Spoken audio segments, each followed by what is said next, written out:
I'm frightened to death of my children going to sleep anywhere. I'm not bothered whether it's cousin, brother. I haven't understood auntie, this thing of, what do they call it, pajama parties? Yes, no, my kids have never been to that. What's that about?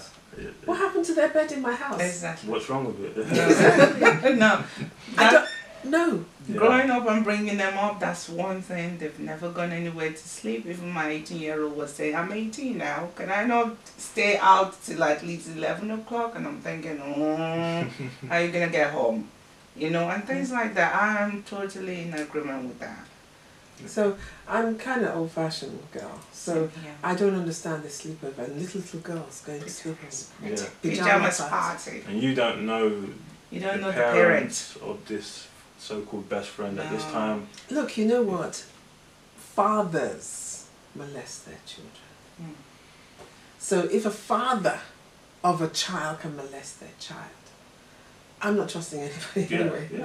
Viewers might think, oh my gosh, now she's gone a step too far.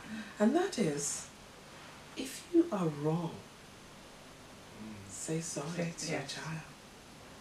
And you're like, nah, she's become Oyibo.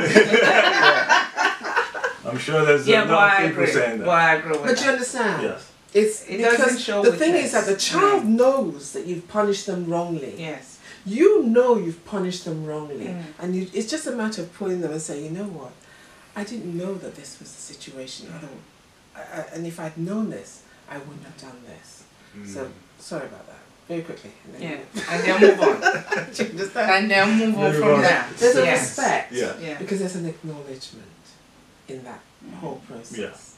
You know?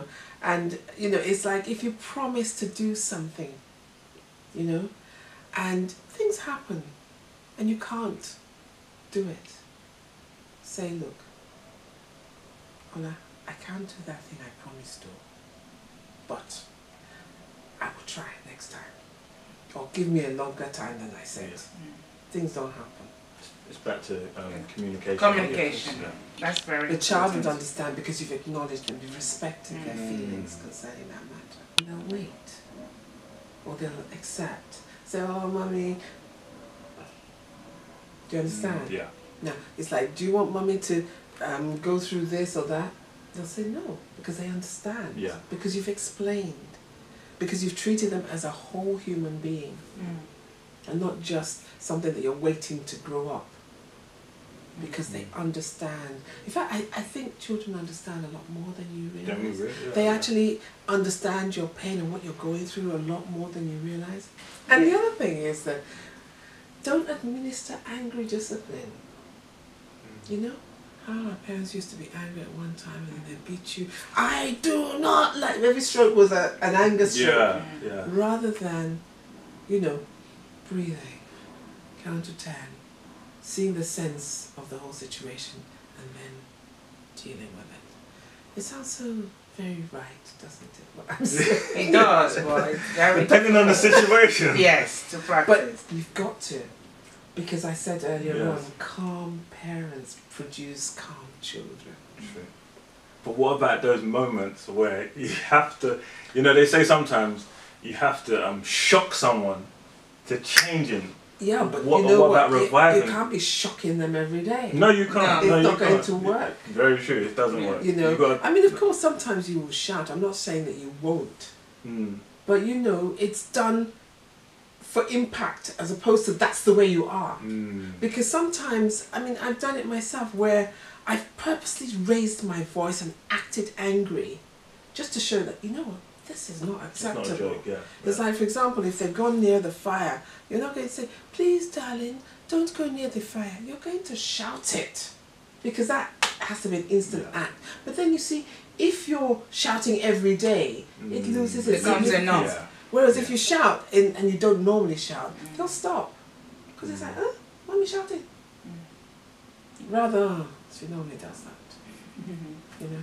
But can I take you back to the discussion we had before about some of these children that you call, I don't know, like a double personality kind of child? You know, that's at home, they're model kids. But the moment they go out, they become That's one I've never Different. understood. I've I've never never- understood No. You see, this, I have to bring you into the context of what we were Yeah. talking about. It's Okay. not so much that the child is a double personality. Mm. You know, it's not some sort of disorder. Yeah. This is a survival technique. Okay. Why I say survival technique is like this. I think at the time we were talking about when parents don't communicate with their children. Okay. So they don't know the things that they're going through. Yeah, going And through, so they okay. have no understanding. And the child is, and because of that, they're not, you know, like at the end of the day, let's have a meeting. What was your day like? You know, I mean, you know, what happened today? So you've got a real, a tap into your child's life. Life, yeah. You know, almost minute by minute. And so what's happening is that the child learns, and sometimes this is happening in homes where there isn't sufficient money in the house, there's an element of poverty, constraint, stress. So the child is almost having to forage outside to live. Or they've got into a situation where they're part of the chicken shop community. I mean, Oh, have yes, you've heard about the chicken yes, shop I have. situation? That's now the part, and this is part of that grooming Mm. element. Mm. And so they're, you know, this is where now they're beginning to live a double life, where when they get home, they're touching the ground to greet you in the cultural fashion, because they know that do all these things, mommy, daddy won't touch me, Well, yeah. won't harass me. Maybe, I've got enough harassment. maybe even making sure their exam results are Yeah, great. you know, Yeah. hey, exemplary Yeah, child, yeah. my boy. I know a You lot know, of them. go bad, yeah. it's your mother's child. Yeah, something. yeah. But you know, then one day you're hearing knock, knock, knock on Yeah. the door. Police is there saying, "Itu Olupolu." Have you seen it? Sorry to all the Olus. I don't know, it's the only name that keeps coming to my mind. So, okay, they turn up and they say, you know, little Johnny, he has just broken into, you know, you know, one of these Stores, institutions yeah, or yeah. somewhere and taken this or organised that. And she's like, you see, like, not my child. Yeah. My child can never do that. He's an A-star student. Come and see his results. You know, because Yeah. that's the standard Yeah. that Yeah. they're setting for their children. That's the standard that makes them think their child is perfect. Mm. And then suddenly they realise that they've got this dual personality going on. And they're in shock Mm. because they never communicated with their son or their daughter or whatever. Yeah. And they never watched. Mm. They never observed. I haven't given him pocket money, but yeah, he's coming back with trainers. Trainers, Where yeah. did those trainers come Trainers. from? Where did that coat come from? That's I mean, where- you that's see, where it that's starts. the problem. That's where it There's a starts. problem because sometimes, I mean, I heard a story over the weekend where this person was telling me how this family were having great difficulties to the point that, you know, single mother trying to look after 3 kids and she couldn't put light sometimes. They didn't have electricity. And she knew she didn't have the money for the electricity, so they'd go without the electricity. One day you're coming back and suddenly there's light in the house. Mm. And you're not saying to your child, who put light? How much was it? Where did the money come from? Explain. And you just say thank you. Since when was it your child's responsibility to put light? The You just roles say, have "Thank you." reversed. Exactly. Mm. So, and then that becomes a habit. And then she leans into that and she's comfortable with it. Mm. The respect is beginning to go. The positioning is beginning to go. It's quite sad. It brings to memory. I think it was earlier in the year when there was you know, there's always stabbings, but you know how the media are out. There's a predominant information about people being stabbed, and there was actually a clip of a guy that was being interviewed. He, you know, tagged as a drug dealer, and he was actually saying that they target single parents and children. They can see, they can spot one from a mile away. He doesn't have the trainers, he doesn't have the jacket. So they start obviously grooming him, making him sell drugs. And it's exactly that whole thing. He actually said some mums actually know what their children are doing, Absolutely. but they won't say nothing because they're putting food in the fridge with the money that they're coming home with. Yeah. So the child has become the husband Yeah. or whatever, and is now responsible. And so that pressure also makes him more responsible as well, and keeping on with what he's doing, because hey, we're getting it, aren't we? yeah. You know, Yeah, and if you she can, starts yeah. to complain, he'll either slap her one of the days because he's frustrated by his life as well, Yeah. or he'll say, "But you got food, ain't it?" And that's it. Yeah. That becomes the language, Yeah. and that becomes the Yeah. attitude in the home. And yet you're endangering everybody there. Yeah. You know, I mean, the next thing I would sort of look at is like internet grooming as well, phones. You know, the thing is that we're giving our children more and more high-powered things, and a lot of parents don't know how to use those things. We're exposing them to the world, isn't it? They don't know how to put safeguards. Yeah. They don't know that they should. They don't know that there's a YouTube Kids Yes. instead of having the normal platform Yes. on YouTube. And just put those restrictions. We as parents are there to safeguard our children to each stage of their growth. It's our responsibility, not an outsider, not on the street, not even the government to a certain extent. We're the first provider. You know, it's like when they talk about first aid. First aid is the first person that gets there and can use certain means to keep that person alive. Yeah. So we are the first aider for our children. We are the first parent, the first adult, the first everything to secure our child's mental, physical well-being and spiritual well-being. The church has got a role to play here, because I feel that there's so much in the word that is absolutely spot on for the bringing up of a child. But I think people need to be explained to what it actually means, how to implement it. It's like they will say, spare the rod and spoil the child. Does not mean you kill your child with beating. No. But people think, I Literally, have been given authority. They just whip it out and they go. No. It's about discipline. Yes, but what does discipline mean? First point of discipline is you. Discipline yourself first. Yes. And then the child will learn from there. Yes. And it's not all do as I say and not as I do, because the two things, I'm sorry, in the eyes of the child are the same. It's not the simplest of things to do to bring up a child. No. But you know what? There is just so much help out there, and it's important to go and find it. Find it in your mentors, find it in other parents that you see success, and just share. It does. When you have your own children, definitely it makes you appreciate the difficulties it is to bring up children. What I will say is that I don't know if there isn't any right or wrong ways of bringing up children, but we know that obviously over beating, over smacking, not communicating is a massive issue that we need to address. And I think the viewers need to really take note of that. Speak to your children, create those bonds with your children, make sure that work doesn't take the place of raising your children. I think that's I think a valid point that you've made, and I think one that we're not speaking about in our community is who comes into contact with our children.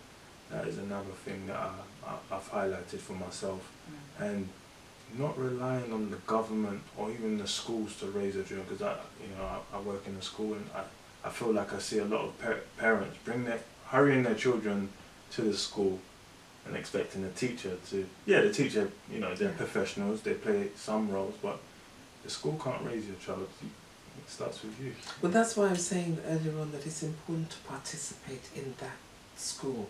Take an interest in what's going on. We didn't even touch upon the subject of racism. That sweeps through our whole society. Yes. And having to deal with that in our children going to school or going to various things and receiving that and imbibing that and how you're treating that. But that comes through in the communication and your little powwow meetings that you might have. You know, or even eating together, because when you eat together, you talk together. Yeah, yeah. You know, these are things that we used to do so instinctively. Now everybody is on a tray in their room somewhere. And then the thing about the internet thing is all equipment in terms of internet in the dining area or in the sitting room area or public area in your house. Nobody has one in their room where you can't see what's going on. Yeah, that is something. And you put your restrictions on there. If you haven't already done that, do that. Do that straight away. But it's one of the things I would really like a bit of clarification on. It's around the wordings and the terminology that we use in African culture. You know, because the reason I'm bringing that up is because I've had a head teacher who happens to be Irish, you know, called when my kids were young, they were in primary school. She called one of my friend, you know, because the child used the word beats. But she understood, the head teacher understood Nigerian words. So she called my friend and said that your son said that you beat him last night. She went, yeah, I did. Then she said, how did you beat him? I slapped his mom. I slapped his mom.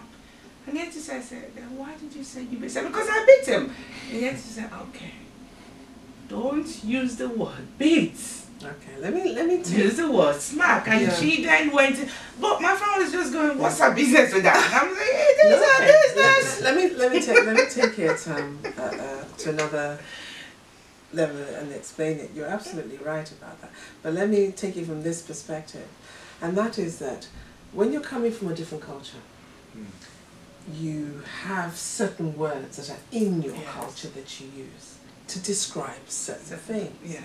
And of course your ability to maneuver in another person's language is based on your experience of that language and your knowledge and versatility within it. Yes. And we don't always have every nuance, as they would say, in that language. It's not the same as, say, yourself, who's brought up here, so I can hear that you understand the English deeply. I say to people, the word rain in England, when you say it's raining, give me some other ways of describing it's raining.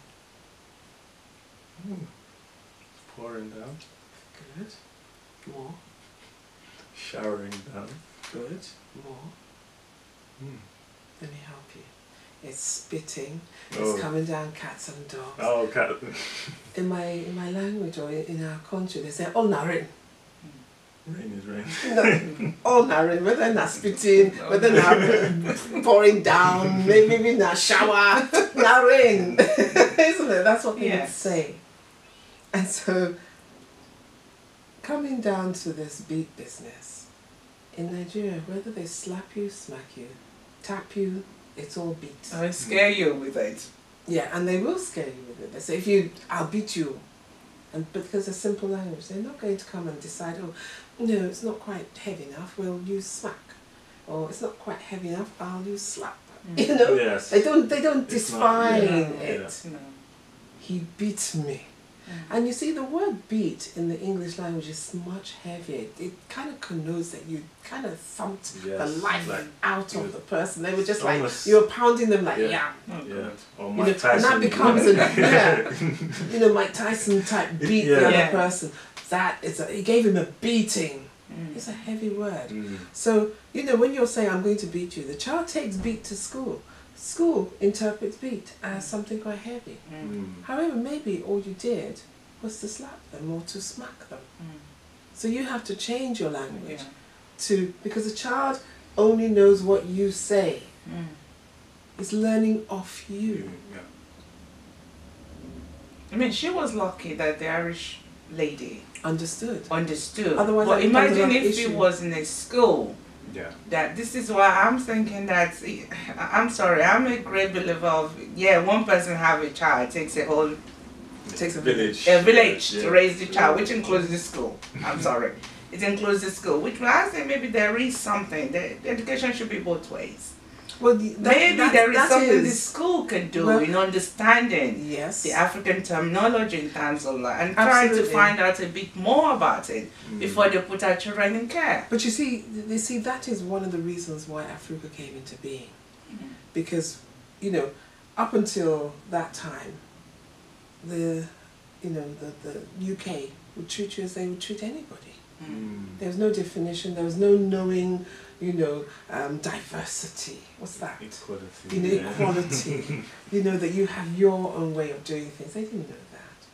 But an organisation like us, we've come in to also train them. So we don't just train parents, we train the institutions to understand our language and how we see things, so that there's an exchange and an understanding. So that is actually going on. The viewers, I think, if you've taken your notes, I'm sure it's going to be quite large, because there was wonderful information that was given to us today from Miss Robertson, who is giving us a powerful insight in how to know our children. I think the discussions, we've been on different sides of the table, agreeing, disagreeing, bringing up different points. And I hope that these points today have impacted you well and help you on your journey as a parent or before you become parents. I'd just like to say thank you very much for coming to bless us with your presence and bless us with your knowledge also. And where can we, find you? Do you want to plug any of your? Oh wow! I am on my EK show. Yes. You have to look for me and become my friend or something, or just look for me and follow me, Ikanem Robertson, on Facebook. I have a show on 9 o'clock on Sundays. Okay. I started out in the area of human interest issues, so very similar like this, but I was looking at the taboo areas that we don't talk enough about. Okay. Because I feel that somebody needs to talk about them, at least highlight them, so that people can go and ask the next question. Yes. And also know that they're not alone in whatever they're going through. Okay. So I will talk about mental health, talk about prostate, talk about having fertility, talk about the various ADHD, I think it is. Yes. Talk about anything. Talk about various issues that are out there and current. In the last few months, I've been concentrating on health issues. Okay. Because I feel that it's important. The health of the nation determines everything else that happens to you. And so I have a wonderful doctor, Dr. Rotimi Jaishimi, who joins me on Sundays at 9 o'clock. And we talk about various issues. Like, for example, this Sunday, I hope we can get it together, but we're going to talk about giving blood and organ donation. It's an area that we run away from. Yes. And I think we need to know something about that. Yes. And why it's important. Because, you know what? Fundamentally, we are here to stay. Thank you very much. Thank you for having me. At the end of the show, I'm sure there's going to be a lot of information that people Yes. can contact you on. Okay. Thank you very much again for all the viewers that have watched this. Remain blessed. Thank you.